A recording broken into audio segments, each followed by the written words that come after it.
Shalom. Bonne année 2025. Waouh. Tokoti 2025. Togangi sous bonne année. Une année de plus. Et baksamana âge na yo. Nzambe apambola yo. Yum tozui. Ngolu ya romona so mukola lelo. Toza, je crois, 14 heures. Na Angleterre. Isusu pe bakoti 2025. Maintenant, bakomi 14 heures au thé. Et belé pe batiki biso. Mais boli mwanzambe e bateli yo. Yango fwe kotonda nzambe. Kolbara merci. Na heure nyonso. Na minute, na seconde. Na heure, na journée, na semaine. Kolbara nzambe merci. Bon. Conseil d'angeza nini. Tokoti 2025. Bato belé bazaka motivé à ko décider. Anofuna sala boy, anofuna sala boy, funa sala boy, funa sala boy. Au moins la 1er janvier, oui, na février comme olimba.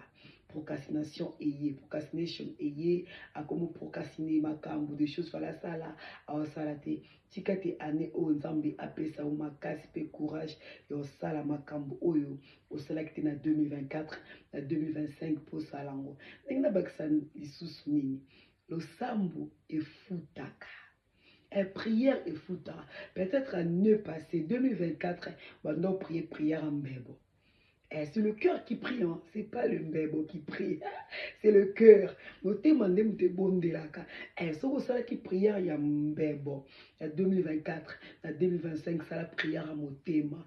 Prière à motema ndenzamba ya nolaka. Nazo bondela. Mais nazo zami ya noté. Te, ezana moyanoli wa ya nolaka. Ce que moyano nazalaki te mais monde bondelaka te to bondela poza na moyano limoko ayanolaka libondeli yango na kati ya prière na ngai na nzembo ya Dr. Atoms moyanolie.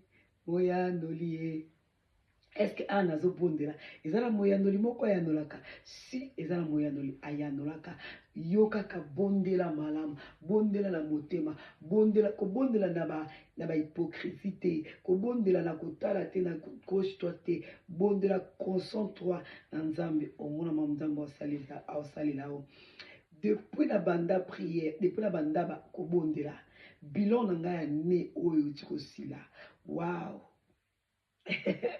Mais domaine moko boye o nzamba la kanga donc ya lubizate 2025 ma meilleur vœu ma bonheur ma grâce et compagnie bino bondela makasi eza année ya grâce ebele eza année nzambe osalela bato ebele mais eza pe année au diable telema encore pour aluka à détruire pour aluka à boma pour aluka à bebisa ou à cela en 2024 ezaki moke oyo diable linga sala 2024 na 2025 eza sous plus que ezaki na 2024 alors yo bondela makasi bonne année happy new year God bless servante MG Marie-Grâce merci.